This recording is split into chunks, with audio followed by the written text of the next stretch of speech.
Good evening साथियों। आज RH negative pregnancy में क्या महिला को या बच्चे को समस्या आती है उसके बारे में बात करूंगा। एक ऐसी कंडीशन है जिसमें मदर का ब्लड ग्रुप निगेटिव होता है और बच्चे का ब्लड ग्रुप पॉजिटिव होता है। तो उसमें ये दिक्कत आती है कि जो बच्चा होता है उसके शरीर में हीमोग्लोबिन कम होने लगता है या नष्ट होने लगता है और हीमोग्लोबिन नष्ट होने से बिलिरुबिन बढ़ने लगता है। इसको बोला जाता है रीसस इनकम्पैटिबिलिटी या RH इनकम्पैटिबिलिटी। और जो बच्चे के अंदर चेंज आता है, हीमोलिटिक एनीमिया के सिम्टम्स आते हैं या जो बीमारी होती है उसको बोलते हैं हीमोलिटिक डिजीज ऑफ न्यूबॉर्न या इरिथ्रोब्लास्टोसिस फिटालिस। ये कुछ नाम है। बताने का जो मकसद है जनरल पब्लिक के लिए ये है कि अगर किसी महिला का ब्लड ग्रुप निगेटिव होता है तो उनको प्रेगनेंसी के दौरान मॉनिटरिंग करने की जरूरत होती है कि अगर ब्लड ग्रुप निगेटिव होगा, अगर बच्चा पॉजिटिव ब्लड ग्रुप का है, बच्चे के ऊपर खतरा हो सकता है। ये बताने का मकसद है, स्पेशली दूसरी और तीसरी प्रेगनेंसी में। इसके पीछे का क्या कारण है वो थोड़ा सा आपको समझा देता हूँ और इसको कैसे पता करना है, क्या इलाज है, ये सारी बातें भी आगे एक्सप्लेन करूंगा। तो इसमें होता क्या है कि जो ब्लड ग्रुप होता है वो RBC जो होता है, जो रेड ब्लड सेल्स होती है, उसके ऊपर प्रोटीन होता है। तो अगर किसी में प्रोटीन RH वाला प्रेजेंट है एंटीजन तो RH पॉजिटिव हो जाएगा और अगर एब्सेंट है तो RH निगेटिव हो गया। तो जैसे ब्लड ग्रुप देखते हैं A positive, O positive, B positive, AB positive. इसका मतलब ये हो गया कि जितने भी पॉजिटिव वर्ड होता है मतलब उन सब में RH एंटीजन है और जितनों को निगेटिव बोला जाता है उनमें ये RH एंटीजन एब्सेंट है। अच्छा, A positive, B positive, AB positive, ये दो ब्लड ग्रुप सिस्टम को कंबाइन करके बोला जाता है। ये जो रीसस एंटीजन वाली प्रॉब्लम है, इसमें समस्या क्या होती है कि अगर महिला निगेटिव ब्लड ग्रुप की हो और जो उनका हस्बैंड है वो पॉजिटिव ब्लड ग्रुप के अगर होंगे तो जो बच्चा होगा वो आधा चांस है कि पॉजिटिव भी हो सकता है और आधा चांस है कि निगेटिव भी हो सकता है। लेकिन जो कि गर्भ में पल रहे बच्चे का ब्लड ग्रुप करना आसान नहीं होता, बहुत कठिन काम है। हो सकता है पर बहुत ही कठिन काम है, कॉम्प्लिकेटेड प्रोसीजर है, तो नॉर्मली नहीं किया जाता। तो ये मान लिया जाता है कि जो बच्चा गर्भ में पल रहा है वो पॉजिटिव ब्लड ग्रुप का ही होगा। हालांकि ऐसा जरूरी नहीं, आधे केस में वो निगेटिव हो सकता है। तो अगर महिला निगेटिव है और हस्बैंड भी निगेटिव ब्लड ग्रुप के हैं तो कोई प्रॉब्लम नहीं है। अगर महिला का ब्लड ग्रुप पॉजिटिव है, हस्बैंड का भी पॉजिटिव है या निगेटिव भी हो तो भी कोई प्रॉब्लम नहीं। RH इनकम्पैटिबिलिटी का मतलब ये हो रहा है कि फीमेल का निगेटिव होना चाहिए और गर्भ में पल रहे बच्चे का पॉजिटिव होना चाहिए, तभी ये समस्या आती है। तो होगा क्या इसमें कि जैसे पहली प्रेगनेंसी है उसमें बच्चे को कोई तकलीफ नहीं होती, कोई दिक्कत नहीं होती। उसके पीछे की वजह ये है कि जो बच्चे का और माँ है उसका ब्लड आपस में मिक्स नहीं होता, बीच में प्लेसेंटा होता है, मेम्ब्रेन होती है, वो अलग अलग रहते हैं। लेकिन कुछ केसेस में ये बच्चे का ब्लड माँ के अंदर आ सकता है। अगर वो पॉजिटिव वाला RBC माँ के अंदर आएगा तो माँ का शरीर उस पॉजिटिव एंटीजन को, RH एंटीजन जो पॉजिटिव, उसको फॉरेन चीज समझेगा, कोई बाहर की चीज समझेगा और उसके खिलाफ में एंटीबॉडी बनाएगा। और ये जो एंटीबॉडी बन रही है, सारी प्रॉब्लम की जड़ यही है। जो बच्चे के RBC को लाइज करती है, बच्चे के अंदर बिलिरुबिन बढ़ता है, वो मदर के अंदर जो एंटीबॉडी बनती है उसके कारण ही होता है और इसको हम लोग सेंसिटाइजेशन बोलते हैं। तो जो RH निगेटिव प्रेगनेंसी की प्रॉब्लम है वो सेंसिटाइजेशन की प्रॉब्लम है, मतलब कि माँ का शरीर एंटीबॉडी बना देता है RH एंटीजन के अगेंस्ट में। अच्छा, उस RH एंटीजन को हम लोग D एंटीजन भी बोलते हैं, इसलिए एंटी-D एंटीबॉडी ऐसा नाम से बोला जाता है इसको। पर होता क्या है कि पहली प्रेगनेंसी में कोई दिक्कत इसलिए नहीं होती है कि जो ब्लड की मिक्सिंग होती है ये नॉर्मली, जैसा कि मैं बताया कि नहीं हो सकती, लेकिन कुछ केसेस में हो सकती है। जैसे कि जब डिलीवरी होती है, जब बच्चा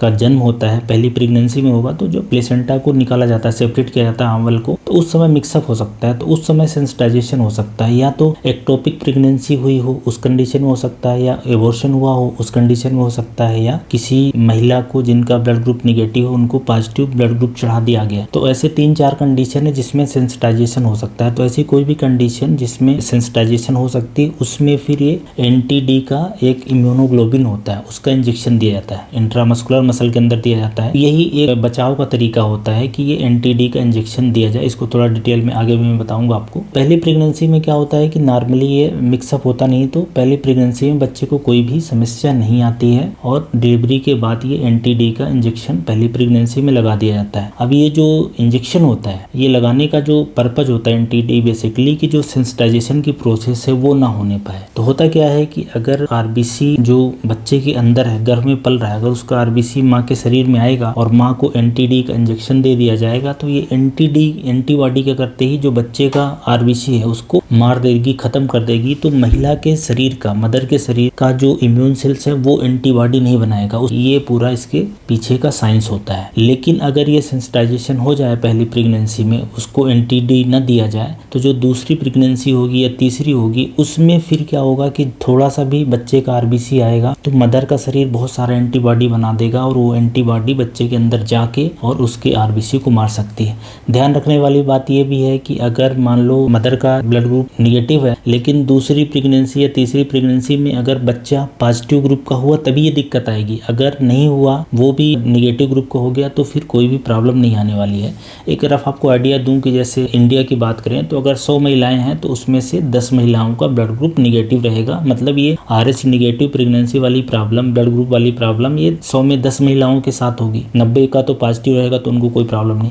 अब ये जो 10 महिलाएं होंगी उनमें ये देखा जाएगा कि उनके हस्बैंड का अगर ब्लड ग्रुप पॉजिटिव निकलता है तो जो अंदर गर्भ के अंदर बच्चा पल रहा है वो 50% ही केस में निगेटिव में रहेगा और 50% में पॉजिटिव रहेगा। तो जिनमें बच्चा निगेटिव हो जाएगा, मदर भी निगेटिव, उनको भी कोई प्रॉब्लम नहीं है। तो ऐसा करके मतलब टोटल प्रेगनेंसी के 2 से 3% जो प्रेगनेंसी होती है उसमें ये RH इनकम्पैटिबिलिटी वाला इशू आता है। अच्छा, एक चीज और इसमें ध्यान रखें कि ज्यादातर जो RH इनकम्पैटिबिलिटी होती है हर बार सीरियस हो ऐसा जरूरी नहीं। कुछ केस में माइल्ड केस हुआ करता है, उसमें बच्चे को परेशानी दूसरी तीसरी प्रेगनेंसी में भी नहीं आती। फर्स्ट में तो किसी में भी नहीं आती, तभी हो सकती है जब पहले अबॉर्शन हुआ हो या गलत ब्लड चढ़ा दिया गया हो या एक्टोपिक प्रेगनेंसी हुई रही हो, नहीं तो दूसरी तीसरी प्रेगनेंसी में ही ये प्रॉब्लम आती है। और एंटी-डी का इंजेक्शन देने से तो फिर दूसरी तीसरी में भी नहीं आती, यही बचाव है। अभी कैसे पता किया जाए कि ये एंटीबॉडी माँ के शरीर में बन गई है या क्या करना चाहिए? तो जैसे कोई महिला पहली बार विजिट के लिए जाती है प्रेगनेंसी के बाद किसी डॉक्टर के पास, तो इसीलिए सबसे पहले ब्लड ग्रुप कराया जाता है ये जानने के लिए कि कहीं ब्लड ग्रुप निगेटिव तो नहीं है। अगर ब्लड ग्रुप निगेटिव है तो हस्बैंड का भी किया जाएगा और अगर हस्बैंड का पॉजिटिव आता है तो ये मान लिया जाएगा कि बच्चा पॉजिटिव ब्लड ग्रुप वाला ही होगा। हालांकि जैसा मैंने बताया कि चांस 50% ही रहता है। फिर क्या करते हैं कि जो एंटीबॉडी है माँ के शरीर में बन गई है कि नहीं है, सेंसिटाइजेशन जो मैं पहले एक्सप्लेन कर रहा था वो हो गया है कि नहीं, वो जानने के लिए इनडायरेक्ट कोम्स टेस्ट किया जाता है। इनडायरेक्ट कोम्स टेस्ट मतलब कि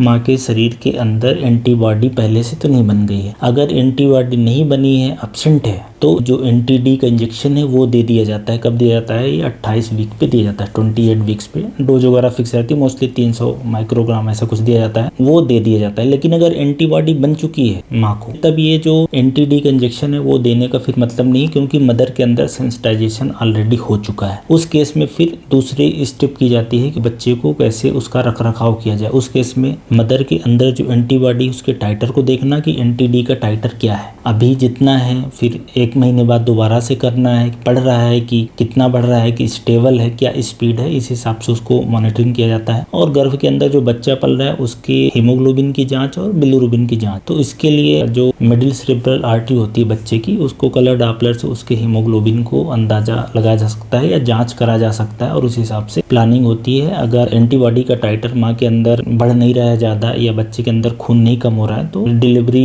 जैसे नॉर्मली होती है, जहां तक कर सकते हैं 34 वीक्स के आगे तक ले जाके फिर उसकी डिलीवरी करके बच्चे को हल्का जॉन्डिस है तो फोटोथेरेपी देना या प्लाज्मा एक्सचेंज देना, मतलब एक्सचेंज ट्रांसफ्यूजन करना। एक्सचेंज ट्रांसफ्यूजन में क्या करते हैं कि ओ निगेटिव वाला ब्लड बच्चे को चढ़ा दिया जाता है, चाहे जिस ग्रुप का बच्चा हो। ओ निगेटिव चढ़ाने से मदर के शरीर में निगेटिव के कारण एंटीबॉडी आ गई थी तो इसलिए अब बच्चे को हीमोलिसिस नहीं होगी, तो इसको एक्सचेंज ट्रांसफ्यूजन दिया जाता है, बोला जाता है। और कुछ केस जो ज्यादा सीरियस हो जाए गर्भ के अंदर ही, तो उस केस में भी ट्रांसफ्यूजन किया जा सकता है। गर्भ के अंदर ही बच्चे में ब्लड ट्रांसफ्यूजन किया जा सकता है ओ निगेटिव का। ये सब कॉम्प्लेक्स प्रोसीजर है, थोड़ा कॉम्प्लिकेटेड प्रोसीजर है। ये पूरा मतलब बताने का ये मकसद है कि एक ऐसी कंडीशन होती है जिसमें मदर का ब्लड ग्रुप निगेटिव हो, तो इस तरीके से आपको डॉक्टर को दिखाना है, अपनी जांच करानी है, फिर आगे इनडायरेक्ट कोम टेस्ट कराने हैं। बेबी डिलीवरी होती है तो उसके बाद उसका भी ध्यान रखना है, या एंटीबॉडी अगर मान लो इनडायरेक्ट कोम टेस्ट पॉजिटिव आ गया तो ऐसे करके आपको गाइडेंस लेना है,